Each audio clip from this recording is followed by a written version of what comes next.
session, il y en aura toujours de toute façon. L'examen sera de le même format où je vais là encore vous demander de réfléchir par rapport à une problématique que je vous poserai comme ça vient comme ça me prend, et puis vous aurez un sujet, et ce sera la même façon d'aborder le problème.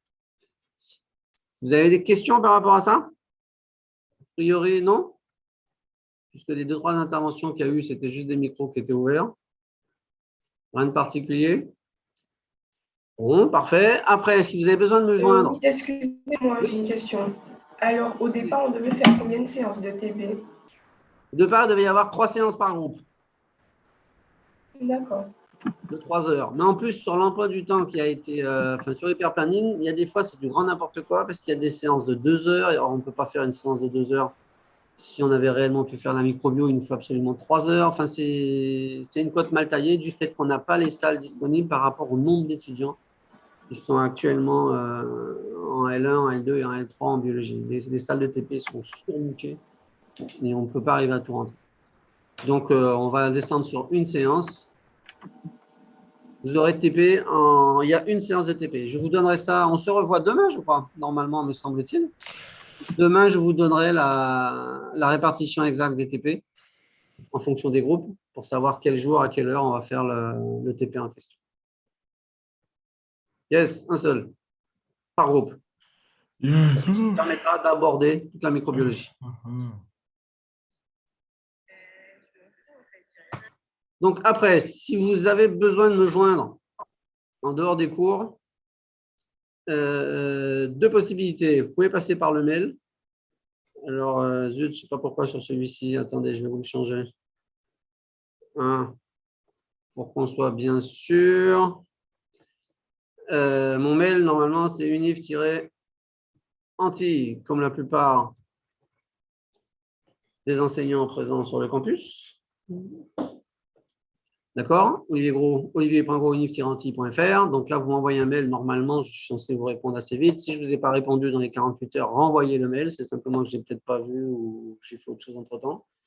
Sinon, je vous mets mon numéro de portable. Vous pourrez me joindre plus facilement par WhatsApp notamment ou par SMS. Téléphone en lui-même, je réponds quasiment jamais, mais au moins WhatsApp ou SMS, je devrais pouvoir vous répondre si jamais vous avez un problème ou des questions à poser vis-à-vis du cours. À partir de là, je pense qu'on a à peu près toutes les bases de cette microbiologie. Je vous dis, pour les sujets, on va y venir petit à petit, d'accord? Ce que je vous ai mis dessous, c'est juste l'adresse, le site internet du laboratoire, si jamais ça vous intéresse, histoire de voir un peu ce qu'on fait au niveau du labo. Ce qu'on publie en termes de microbiologie, donc je vous préviens tout de suite, ce n'est pas de la microbiologie humaine. Moi, je travaille beaucoup sur le milieu marin, sur la microbiologie en milieu marin, même si je peux avoir des pathogènes humains qui traînent en marin, etc., etc. Mais ça reste de la microbiologie. Et dernier point important, pour certains d'entre vous en tout cas, je suis aussi le responsable du master biologie santé, donc à l'Université des Antilles. Si cette formation-là vous intéresse pour l'année prochaine, vous êtes en SPS, en L3, donc vous avez tout intérêt, enfin bref, vous pouvez aussi partir sur des masters qui vont être plus spécialisés. Le master biologie santé de l'Université des Antilles. Alors, je vous ai mis sur le site aussi, sur le cursus, vous avez la maquette qui est actuellement en cours. Il va y avoir un changement de la maquette pour l'année prochaine, mais ce n'est pas un changement profond, mais pour l'instant, il n'est pas encore validé, donc je ne vous l'ai pas mis, parce qu'il n'a pas encore été validé au niveau du ministère. Et ça vous donne une idée quand même de ce qui est abordé. Donc, ce master biologie santé est coupé en 2 parcours. Il y a un parcours sur l'alimentation et il y a un parcours, on va dire, santé One Health, santé humaine, santé animale, et un tout petit peu de végétal, mais surtout santé humaine et animale, de manière à avancer sur cette partie microbiologie. Donc, il est évident que ce master que l'on a là est un master qui va rester un master globalement un peu généraliste, pour une raison simple, c'est qu'on n'a pas suffisamment de force vive pour développer un master sur un point particulier de la microbiologie. Il n'y a pas assez de monde en Guadeloupe dans les labos de recherche pour avoir que des spécialistes sur un point particulier. Donc, ça reste un master qui est un peu généraliste. Globalement, on a aussi des soucis d'effectifs.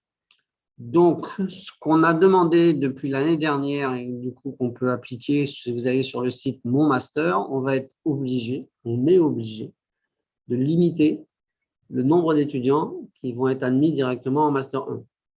Donc, en gros, ce n'est pas parce que vous êtes, je sais pas, on va dire que vous êtes 100, on n'a pas la place pour 80 personnes dans le Master Biologie Santé. On a de la place, on a officiellement 25 places.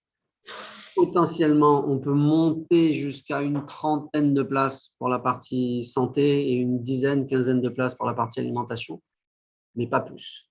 Donc, à quoi ça va jouer? Ça va aussi intervenir beaucoup, en fait. Comment est-ce qu'on va faire le choix au niveau des étudiants qu'on peut accepter ou pas dans le master en question? Ça va dépendre essentiellement de votre relevé de notes. Donc, le master, je sais que l'année dernière, il y en a eu qui ont été bloqués comme ça. C'est sûr que si vous avez une licence en 4 ans avec 10,002 à la fin des 4 ans, ben vous aurez plus de mal à avoir une place en master que si vous l'avez eu en 3 ans avec 11,5 de moyenne. Donc, pensez à ça. Le master, il est là, il est ouvert. On essaye d'ouvrir pour le maximum d'étudiants de l'Université des Antilles, sachant qu'on a quasiment il y en a que des étudiants de l'Université des Antilles qui sont dans le master, parce qu'on a aussi des Martiniquais qui vont postuler sur ce master-là. Mais sans parler de sélection pour autant, mais on est quand même obligé de restreindre parce que sinon, on peut pas, on n'a pas les salles non plus pour pouvoir accueillir tous les étudiants. Et surtout, le gros souci des masters, c'est que vous avez des stages longs, notamment pour le M2, et les laboratoires disponibles en Guadeloupe ne peuvent pas absorber plus d'une trentaine d'étudiants. Déjà 30, on a du mal.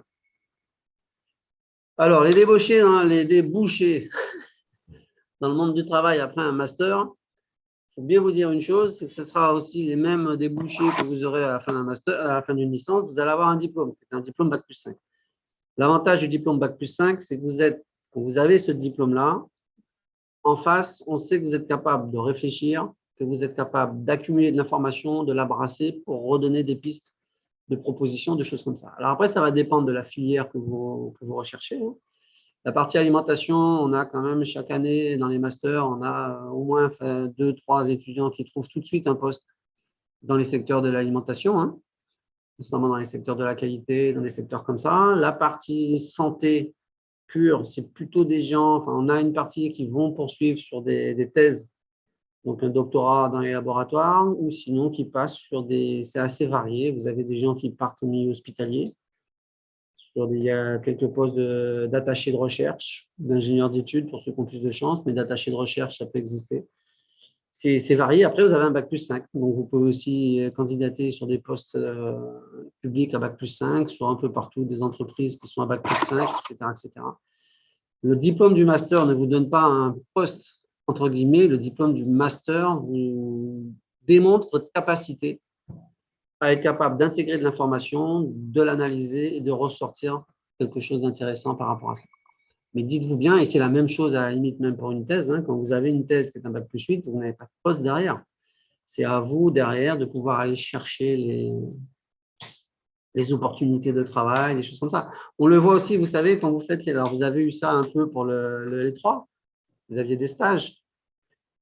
Ça va dépendre aussi beaucoup de votre capacité et de votre volonté à aller chercher l'information ou aller chercher le job en question.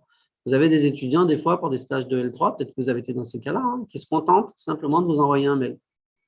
Disant coucou, je suis en L3, je cherche un stage. Ouais, ben coucou, je reçois 15 mails par jour. Ils me demandent un stage, et ben, j'ai donné un stage à ceux qui sont venus me voir, par exemple. Ça paraît tout bête, mais si vous ne vous déplacez pas, pour les entreprises, pour les labos qui veulent vous accueillir en stage, un étudiant qui ne se déplace pas est un étudiant qui est forcément un peu moins motivé.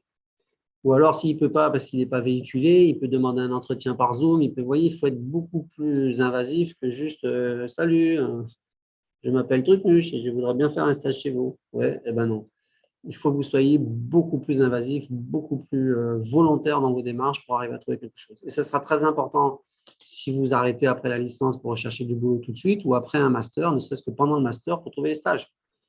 Moi, je vois en tant que responsable du master, chaque fois que j'ai des étudiants qui ont du mal à trouver le stage de master 2, qui est un stage de 6 mois, 9 fois sur 10, si ce n'est pas 10 fois sur 10, c'est parce que les étudiants se sont juste contentés d'envoyer des mails.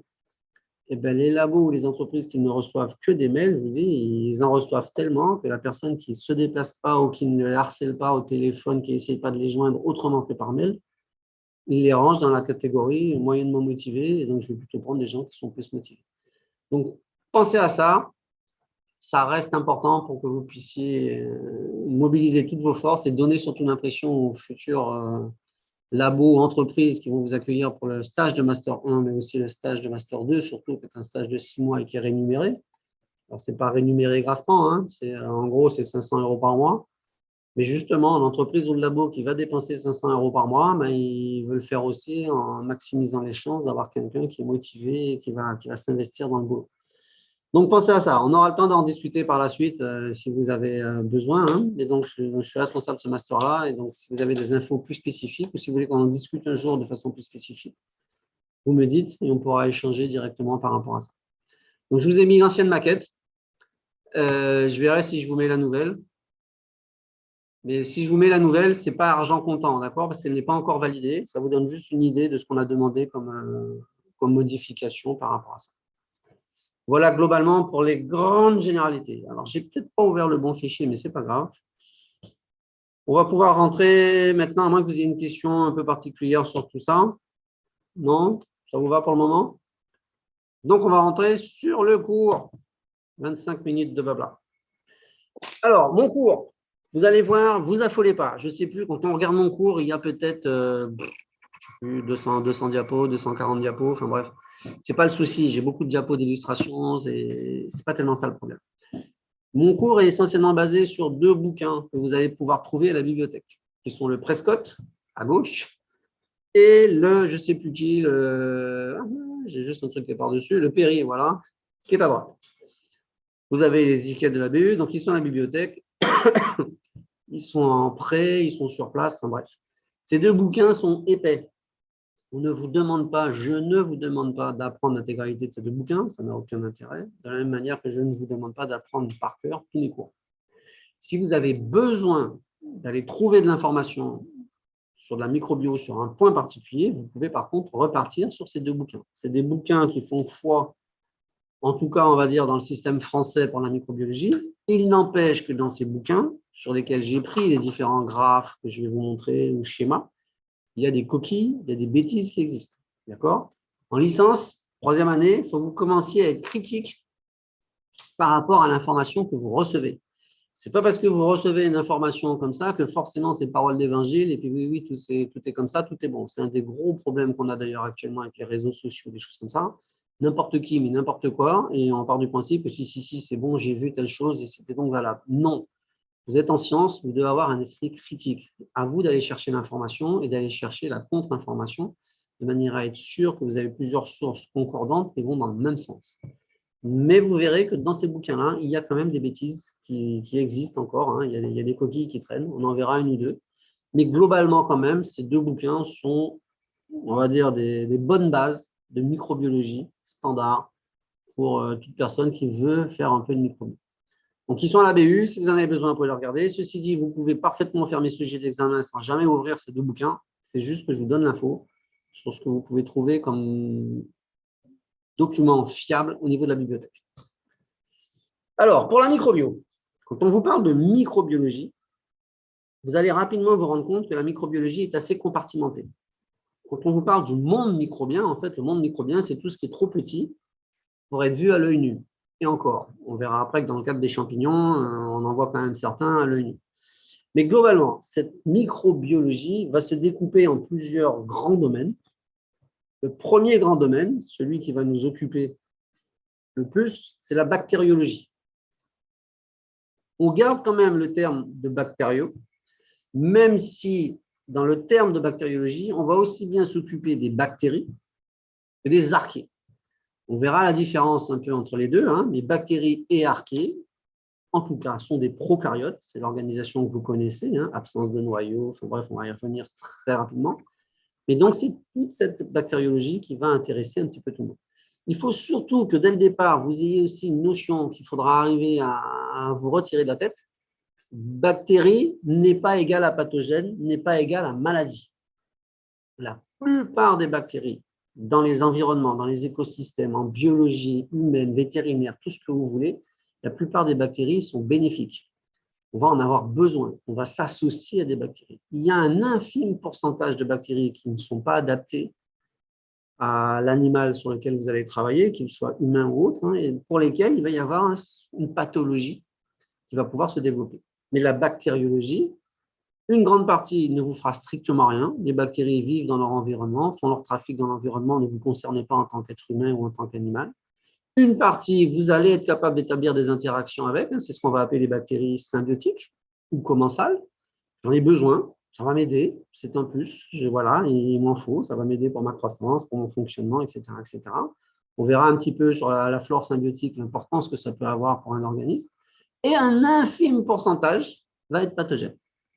Donc, il ne faut pas vous braquer sur le fait que bactéries égale pathologie, égale maladie, on va tous mourir. On va tous mourir, ça c'est sûr, mais pas forcément en infection bactérienne. On a plein de possibilités. Il n'y a pas que de l'infection bactérienne. Donc, pensez à ça. La bactério, elle est partout, mais elle est très souvent très utile. Alors, si elle ne vous est pas utile à vous, la bactérie dans un environnement, ça va être très utile au fonctionnement de l'environnement.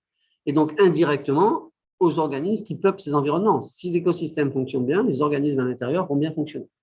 La microbiologie est à la base de tout, du fonctionnement d'un écosystème, du fonctionnement d'un organisme. Pour faire simple, sans bactériologie, on ne fonctionne pas, ni les écosystèmes, ni les organismes. D'accord? Donc, il faut l'aborder plutôt sur l'aspect positif, même si, très souvent, et en SPS encore plus, on aura quand même tendance à aller regarder un peu ce qui se passe du côté négatif de la bactérie. Vous allez voir un médecin pour de la bactério quand vous avez un problème de bactério. Vous n'allez pas voir un médecin quand tout va bien pour lui dire « Ouais, ça va super bien, si vous pouvez regarder si ma flore symbiotique est en pleine forme. » Bah non, elle va super bien puisque vous allez super bien. Et puis basta. C'est toujours pareil. On ne va aller regarder que quand il y a un dysfonctionnement. Mais gardez ça en tête, bactério, c'est plutôt quelque chose d'utile. Vous avez un autre domaine qui concerne les champignons. C'est ce qu'on va appeler la mycologie. Donc là aussi, la mycologie, c'est un domaine de la microbiologie où on va se spécialiser. Il y a des gens qui ne fonctionnent que sur des champignons et qui ne s'intéresseront pas à la bactérie. Et inversement. Moi, j'ai plus une formation de bactériologiste. Bon, les champignons, je sais comment ça fonctionne, je les connais, mais enfin, c'est pas là-dessus que je vais aller beaucoup m'exciter. D'accord? Je préfère aller travailler sur la bactérie. Donc, en général, les gens, quand ils sont en bactério, ils ne sont pas en mycologie et ils ne seront pas non plus dans d'autres domaines de la microbiologie. Donc, tout ce qui est lié aux champignons, c'est le domaine de la mycologie. Que ce soit des champignons mycéliens, que vous connaissez bien, hein, ce qu'on appelle vulgairement les moisissures. Bon, voilà, pareil, le terme de moisissure, très souvent, on emploie avec un caractère négatif, mais vous avez des moisissures qui sont parfaitement utiles, ne serait-ce que dans l'agroalimentaire. Hein. Tout ce qui est lié au fromage, au lait, enfin, une bonne partie de l'alimentation, les saucissons, tout ça, s'il n'y a pas de champignons, ça ne fonctionnera pas. On est d'accord? Même nous, sur notre flore symbiotique, on a des levures notamment qu'on va retrouver qui nous sont utiles aussi. Donc, vous avez là aussi les champignons. Tout n'est pas négatif sur des champignons. Vous avez des champignons qui peuvent être très utiles. Puis n'oubliez pas qu'il y a plein de champignons qu'on va manger. Pour nous, perso, en termes humains, on va manger un grand nombre de champignons que vous retrouvez dans la gastronomie. Et c'est du champignon qui existe dans la nature, qui va recouvrir des surfaces extrêmement importantes, même si vous ne mangez qu'une toute petite partie du champignon. Donc là aussi, mycologie n'est pas égale forcément à maladie. On y reviendra. Autre point, c'est ce qu'on appelle de façon un peu plus large la protistologie. Donc là, c'est tous les protistes. Et là, vous êtes dans le domaine des micro-eucaryotes. Donc ça reste de la microbiologie, parce que ce n'est pas visible à l'œil nu. Hein. Donc vous avez une distinction que vous avez dû voir en première année entre des protozoaires, zoaires étant pour le monde animal, et les protophytes pour le monde végétal. Donc là aussi, vous avez des pathogènes, vous avez des organismes qui fonctionnent très bien dans leurs écosystèmes. Par exemple, beaucoup de protophytes ou de protozoaires sont à la base de la chaîne alimentaire dans les écosystèmes. Si vous, en tant qu'être humain, ce qui vous intéresse, c'est d'aller manger les gros poissons parce que c'est ça qui va vous nourrir, ces gros poissons se nourrissent de petits qui, eux, se nourrissent de protozoaires et de protophytes. Si vous enlevez les protozoaires et les protophytes, toute la chaîne alimentaire dégringole et vous, au final, en bout de liste de la chaîne alimentaire, mais vous allez crever de faim parce que ce qui n'a pas fonctionné, c'est les micro-eucaryotes que vous aviez au tout début. Donc, on a besoin de ces protophytes ou de ces protozoaires, même si certains d'entre eux sont des pathogènes pour l'homme. Et on verra un tout petit peu pendant les cours sur les protophytes. Vous avez une partie de ces protophytes qui ont une caractéristique, c'est de libérer des toxines dans l'environnement. Et je vous prends un cas simple que vous avez déjà certainement tous, dont vous avez déjà tous entendu parler. Je vais vous l'écrire ici.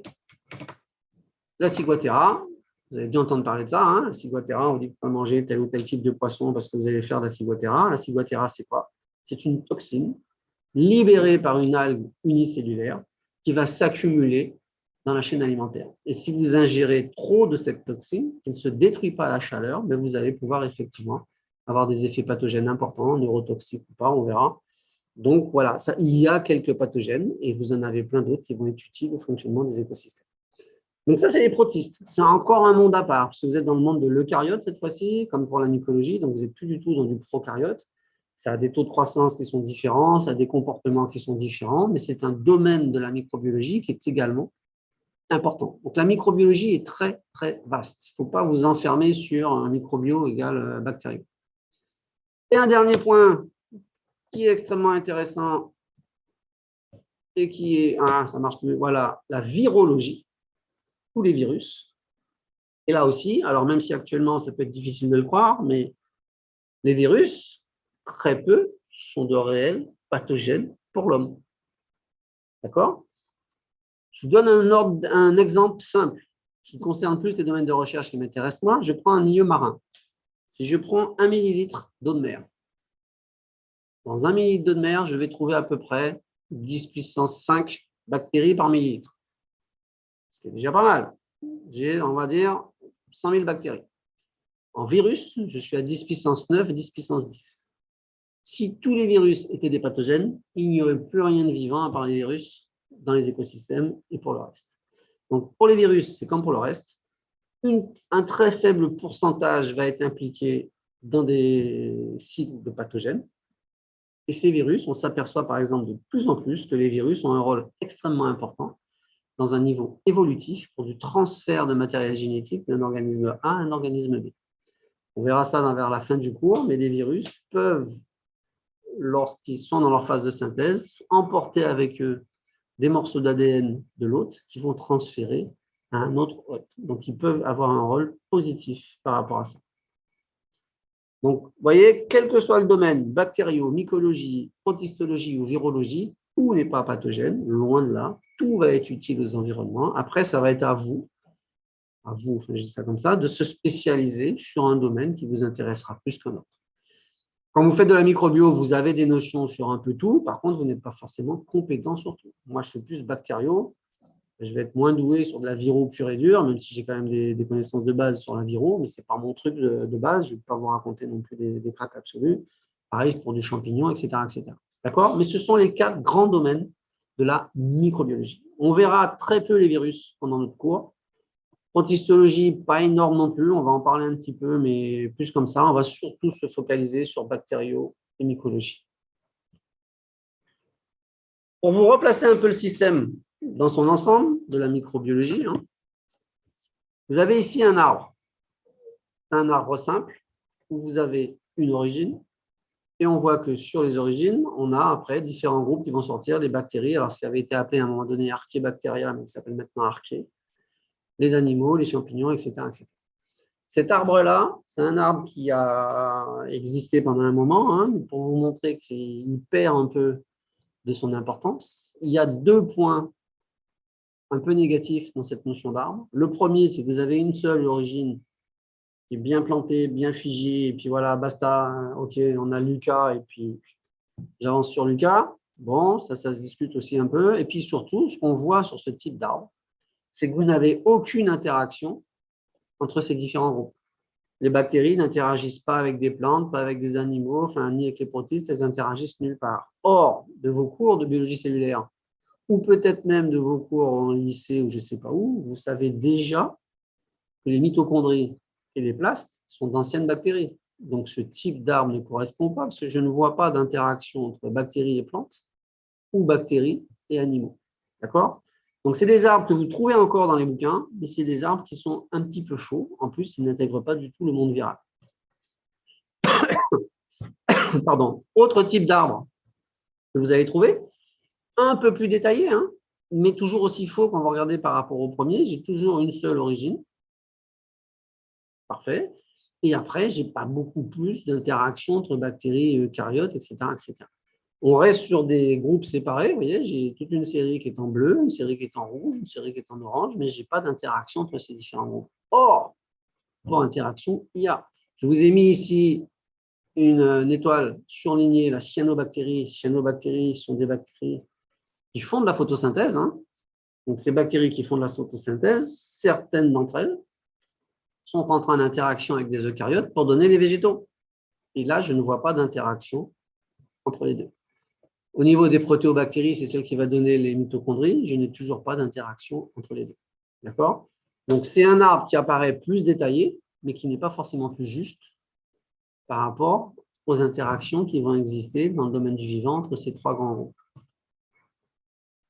Alors, actuellement, on va trouver, et on pourrait être plus généreux, on va dire entre 5 et 6 000 espèces bactériennes. On parle d'espèces lorsque vous êtes capable essentiellement de cultiver la bactérie. Si je peux la cultiver en laboratoire, je vais être capable de faire tout un tas d'expérimentations, tout un tas de caractérisations, protéiques, nucléiques, tout ce que vous voulez, et je vais donc pouvoir donner un nom à cette espèce. Si vous ne cultivez pas l'espèce, vous ne pourrez pas les nommer. Donc, elles ne vont pas venir s'installer en vous disant, voilà, d'un seul coup, j'ai 50 000 espèces de bactéries. Non. Donc, le nombre d'espèces est très sous-estimé. Ce que je vous disais tout à l'heure, on estime que c'est entre 1% et 1 pour 1000. Donc, ça veut dire qu'on aurait des millions d'espèces bactériennes différentes qui vont traîner dans les environnements, d'accord? Et pas juste quelques-unes comme ça. Il faut que vous arriviez à intégrer le fait que la diversité, on parle beaucoup de biodiversité, mais souvent les gens ont surtout regardé, on vous dit, ah, la vie va disparaître parce que c'est quoi la vie? Une bactérie aussi vivante, comme le reste. Et avant que vous fassiez disparaître les bactéries, ben, va falloir vous lever tôt. Parce qu'en termes d'adaptation vis-à-vis du changement climatique, vis-à-vis du changement du climat, enfin, de paramètres physico-chimiques, eh ben, il va falloir travailler dur pour arriver à éliminer toutes les bactéries qu'il y a sur Terre. La vie, la biodiversité ne s'arrête pas à ce que vous voyez à l'œil nu. C'est une partie, mais c'est l'iceberg de la biodiversité. Le reste de cette biodiversité est assuré par le monde microbien. Tant que ce monde microbien est là, est en place, la partie de l'iceberg que l'on voit tous à l'œil nu peut exister. Mais en dessous, en termes de microbiologie, tout va très bien. Et vous n'avez pas tué les bactéries parce qu'il y a 4 degrés en plus au niveau de l'atmosphère, ou que le niveau des océans va monter, ou que je ne sais qui, je ne sais quoi. Vous en va voir un petit peu dans les cours, mais les bactéries, les prokaryotes notamment, ont une capacité d'adaptation qui est bien plus forte que les différents animaux ou végétaux que vous allez retrouver dans un environnement terrestre ou marin. Une bactérie a une très forte capacité d'adaptation. On verra sur certains critères, notamment l'oxygène, par exemple. C'est un domaine dans lequel les bactéries sont extrêmement, enfin, ont une capacité d'adaptation qui est bien, bien, bien plus forte que ce que nous, on peut faire. On y reviendra. Après, bon, on verra un microbio, vous allez voir, même dans les TP, sous sa forme réduite, pour que vous voyez des bactéries sous un microscope photonique, il faut qu'il y en ait de l'ordre d'1 million par millilitre. Donc, on n'est pas dans le même ordre de grandeur de ce que vous allez pouvoir faire sur de l'animal ou du végétal de manière globale. Vous fonctionnez dans des concentrations, des quantités qui sont extrêmement importantes. D'accord? Donc, ce qui va être important en microbio, c'est ce qu'on appelle les différences de log. Les logs, vous voyez, là, je vous ai mis l'humanité. Alors, 5, j'étais peut-être un peu pessimiste, on est autour de 7 et quelques, je crois, 1 milliard d'individus. Mais 5, 6, 7 milliards d'individus, c'est ce que vous allez avoir dans 1 millilitre de culture de bactéries. J'ai de l'ordre de quelques milliards de bactéries par millilitre. Eh bien, voilà quoi.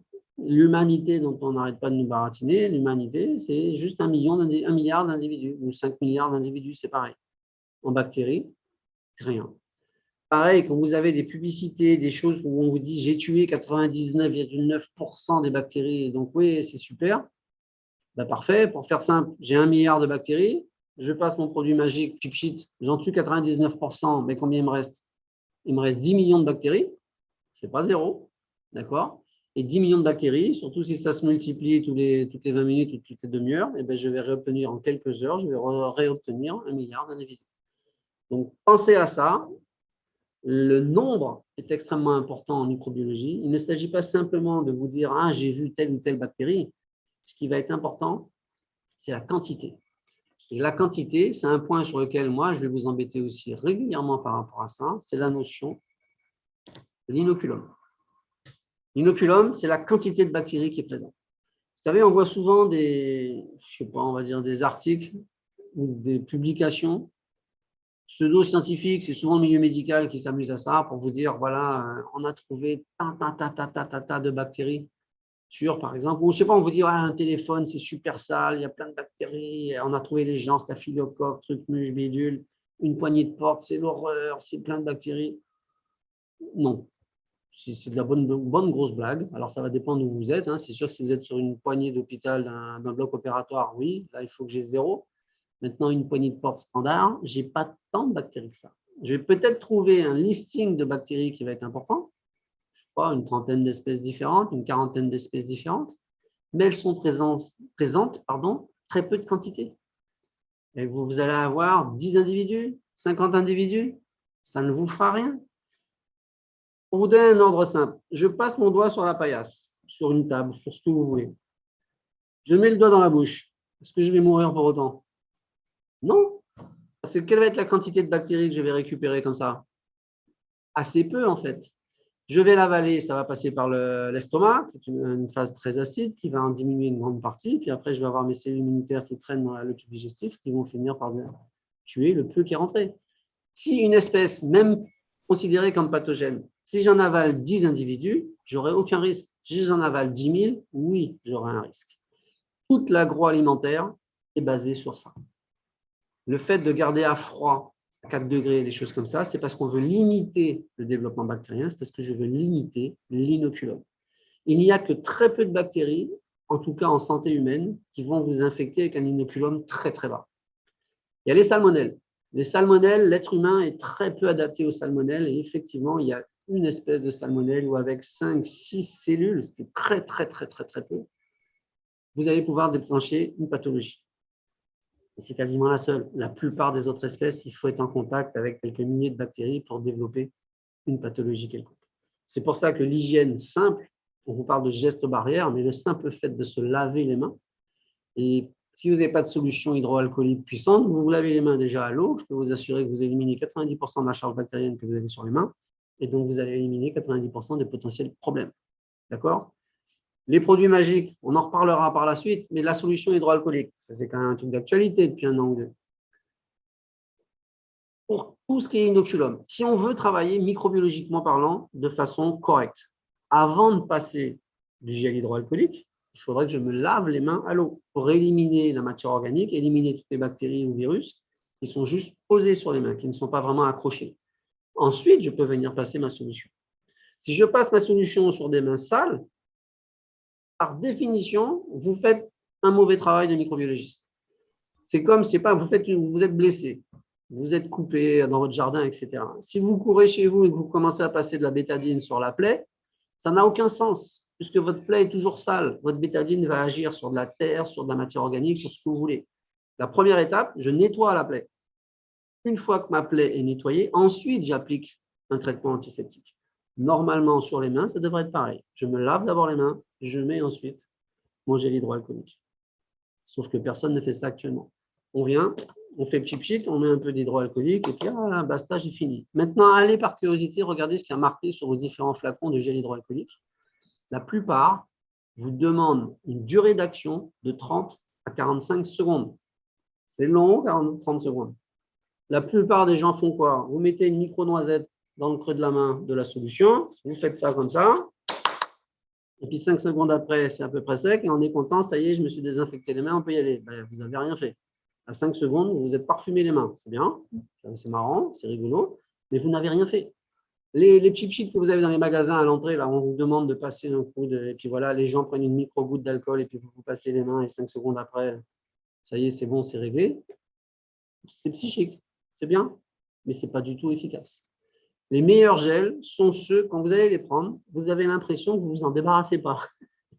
Ça reste un peu poisseux, ça prend un temps fou. Oui, c'est fait exprès pour que ça prenne 30 secondes pour arriver à s'évaporer. Et là, vous avez une action. Mais le truc où vous êtes voilà, pendant 5 secondes, et encore pire, si vous vous passez un peu les mains sur le pantalon parce que ça ne s'élimine pas assez vite, vous n'avez rien fait. D'accord? Disons que vous êtes aussi efficace que quelqu'un qui porte le masque sous le menton. C'est pareil. La personne va vous dire, ah non, mais moi je respecte, je mets le masque, et puis il vous parle, le nez est à l'extérieur, la bouche est à l'extérieur, mais je porte le masque. Eh ben ouais, on a bien vu dans le monde de ceux qui font n'importe quoi, mais ça n'a aucun sens.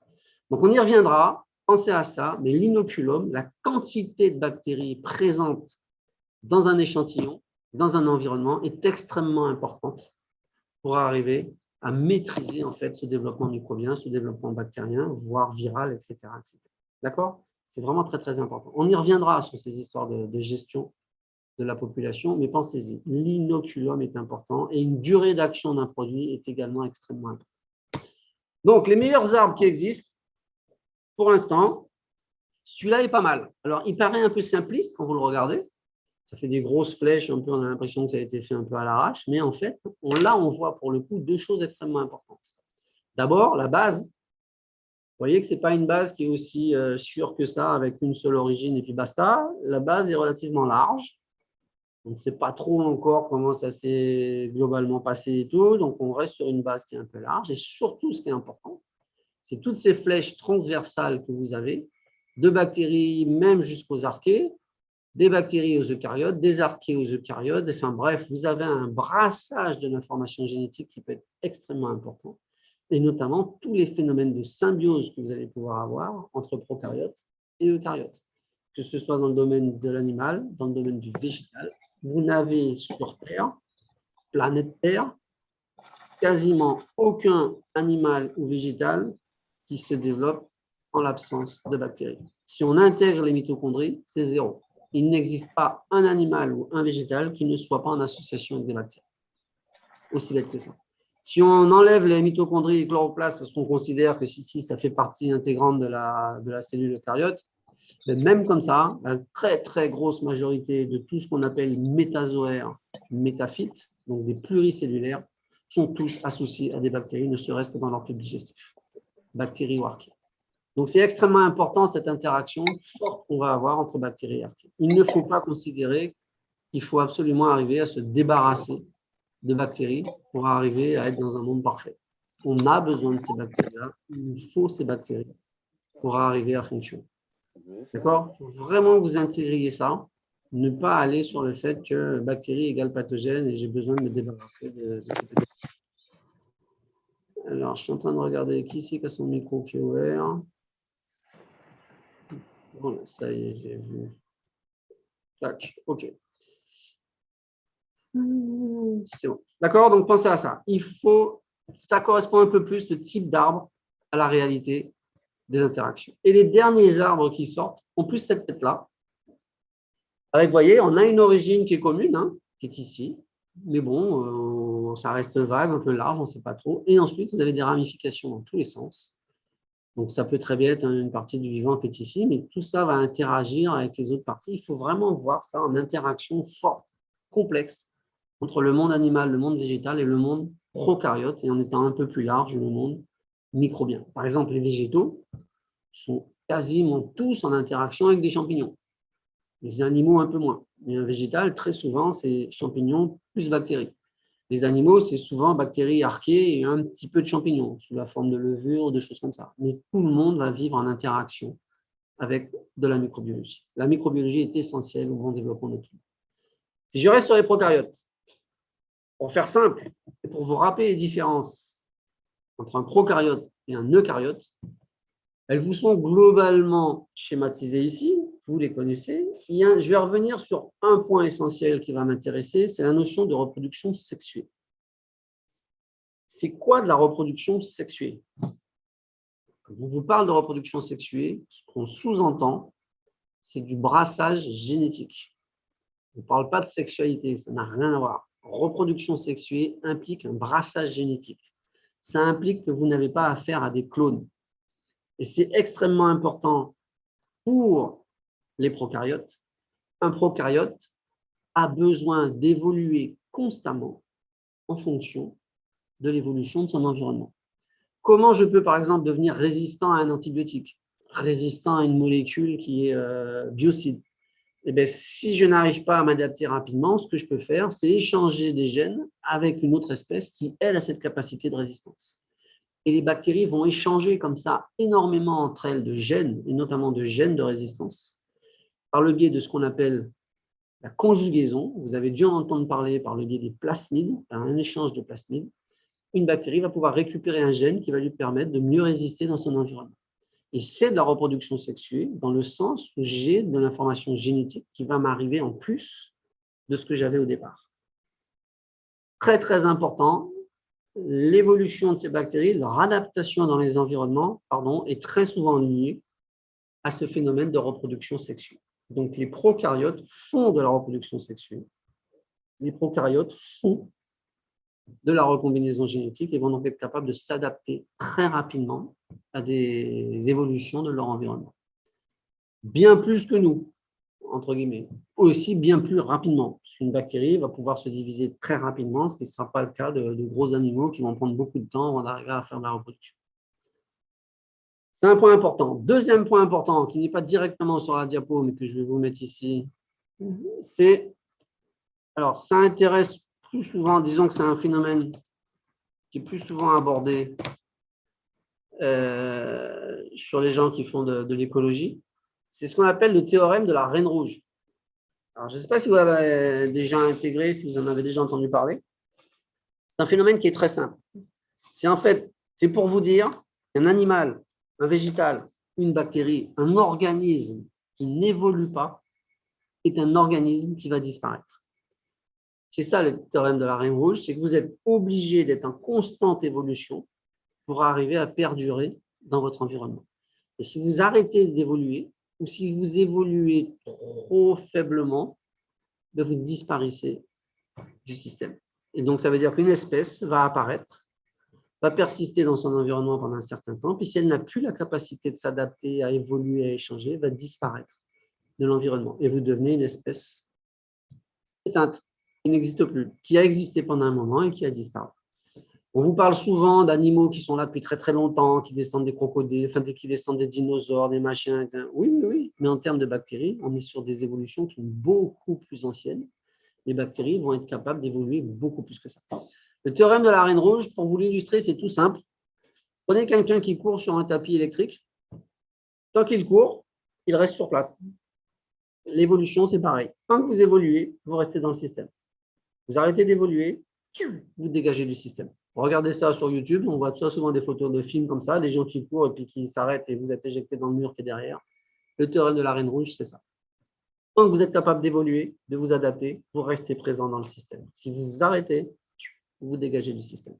Les bactéries, comme les eucaryotes, comme les métazoaires, animaux, végétaux, subissent cette même règle du théorème de la reine rouge. Ça veut dire que des bactéries, des archées, sont en constante évolution par rapport à leurs conditions environnementales. Et cette évolution se fait grâce à de la reproduction sexuée, grâce à de la conjugaison. Ensuite, qui dit microbio, on va faire peut-être cette diapo-là, après on va faire une pause, histoire que vous puissiez respirer un petit peu. Ça sous-entend que vous n'êtes pas capable, on n'est pas capable, tous, d'observer de la microbiologie. Parce que qui dit micro, dit que vous êtes au niveau du micron, quelques micromètres de taille.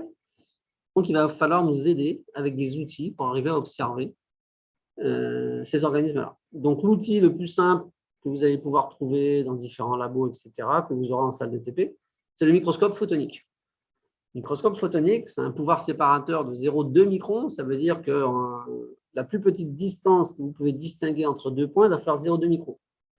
Donc, si j'ai une bactérie qui fait 1 micron, je vais voir 5 points côte à côte. Donc, autant vous dire qu'on ne verra pas grand-chose. On aura une vision. Alors, pour les plus grosses bactéries, vous pourrez quand même voir les bactéries. Celles qu'on va vous montrer en TP correspondent à des grosses bactéries qui existent dans l'environnement. Mais vous avez aussi tout un tas de bactéries que vous ne verrez pas, soit parce qu'il n'y en a pas en quantité suffisante. Si j'ai une bactérie qui est présente de l'ordre de 1000 exemplaires par millilitre, je ne la verrai pas en microscope. Il n'y en a pas assez pour pouvoir la voir. Et s'il y en a suffisamment, mais qu'elle est toute petite, je vais voir juste des petits points, je ne verrai pas grand-chose, je ne saurai même pas si c'est de la bactérie, si c'est de la poussière ou je ne sais quoi. Donc, c'est limité. Ça apporte de l'information, mais c'est limité.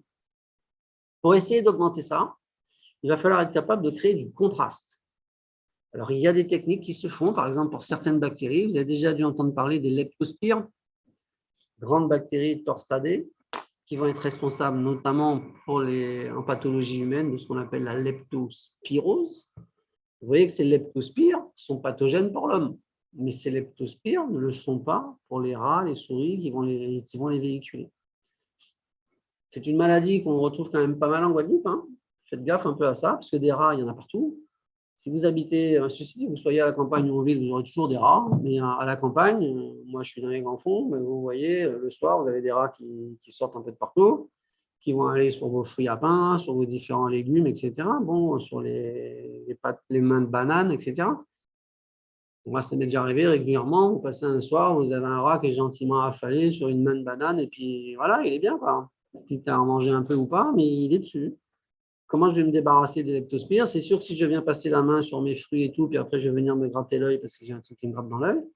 Si vous avez récupéré la bactérie directement sur votre régime de banane ou sur votre fruit et que vous passez directement sur la muqueuse de l'œil parce que ça vous gratte, ben vous êtes sympa. La bactérie qui était là, vous la mettez dans l'œil. C'est une voie d'entrée qui est non négligeable. Il suffit qu'il y en ait un peu beaucoup, vous en remettez bien à l'intérieur et du coup vous déclenchez une maladie comme ça.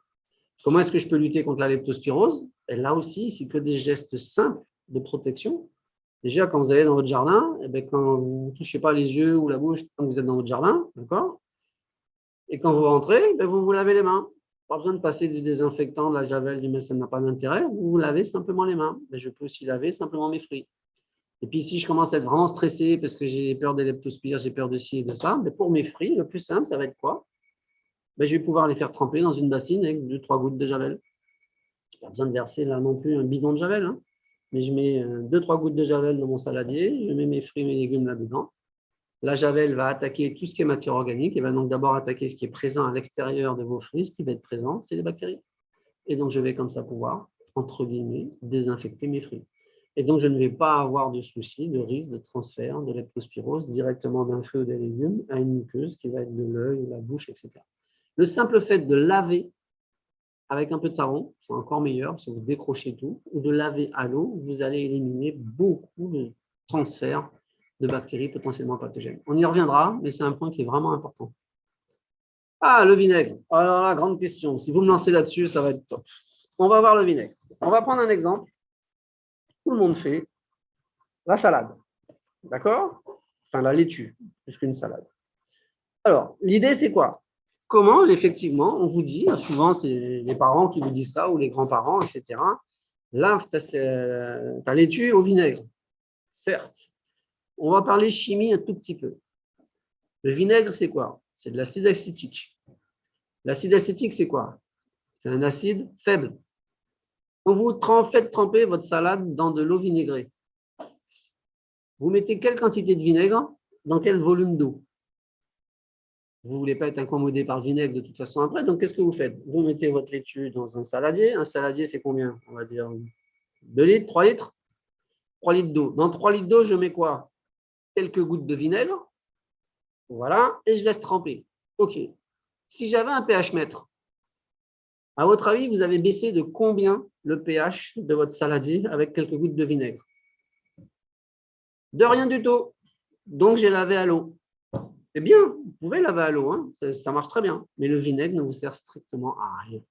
Parce que vous ne jouez pas sur le pH. Effectivement, un pH acide va pouvoir empêcher le développement des bactéries, ne va pas forcément tuer des bactéries, mais va empêcher leur développement. Mais il faut que vous soyez sur un pH inférieur à 4. Eh bien, avant de descendre à un pH inférieur à 4 avec du vinaigre, vous pouvez vous lever tôt, parce que déjà le vinaigre a un pH qui doit être légèrement supérieur à 4. Donc, vous n'arriverez pas à descendre plus bas que le pH du vinaigre. Et comme c'est un acide faible, vous ne faites strictement rien avec du vinaigre. Si vous voulez nettoyer de la laitue, eh bien, la même quantité que vous mettez en vinaigre, c'est-à-dire les 3-4 gouttes de vinaigre dans votre saladier, vous mettez 3-4 gouttes de javel. Et là, vous êtes sûr de pouvoir avoir une action bactéricide. Vous allez venir tuer les bactéries en laissant agir 2-3 minutes comme ça. Les bactéries vont être tuées par la javel. La javel, je viens sur le citron. La javel a aussi une autre caractéristique, c'est que la javel s'auto-détruit. Donc, quand elle va aller détruire une bactérie, elle s'auto-détruit. Donc, en fait, au final, sur ma laitue, je n'aurai plus de javel. Surtout qu'en général, quand vous faites tremper dans du vinaigre ou dans de la javel, ensuite, vous rincez à l'eau. Donc, je n'ai aucun risque. Le citron, c'est exactement la même chose. Le citron a un pH de 3,5, 4. Donc, quand vous mettez un peu de citron dans de l'eau, vous avez un pH qui n'aura pas bougé. Ça reste un acide faible. L'acide citrique est un acide faible.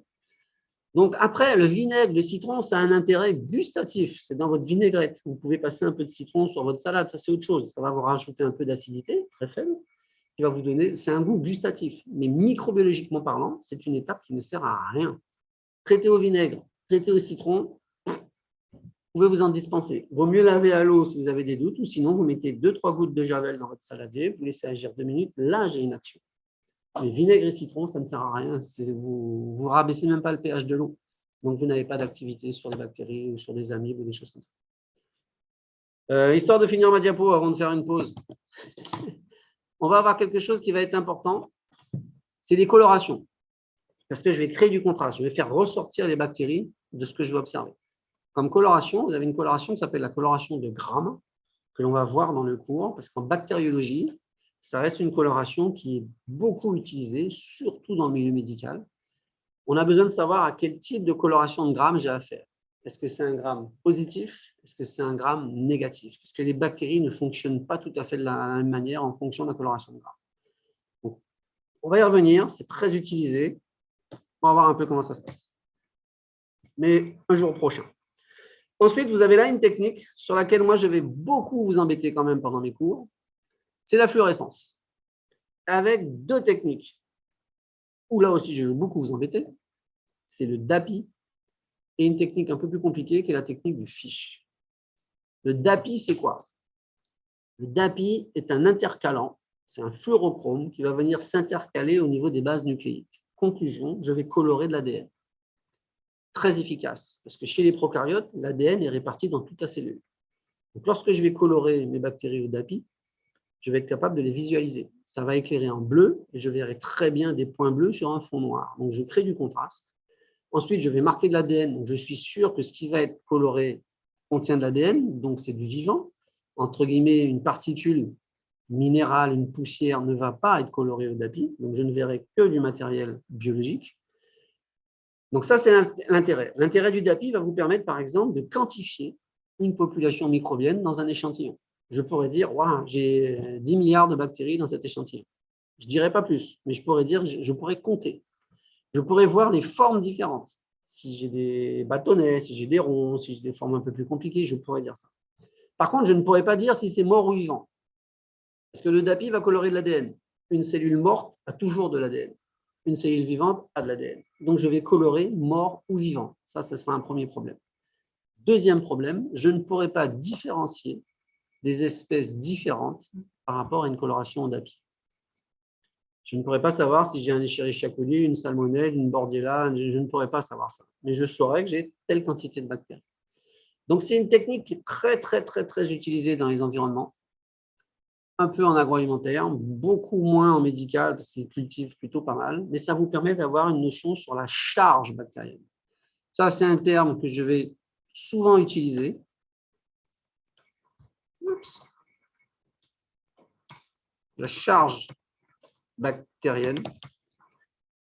Quand je vous parle dans mes examens, comment évaluer la charge bactérienne, ça doit toujours tilter derrière pour vous DAPI.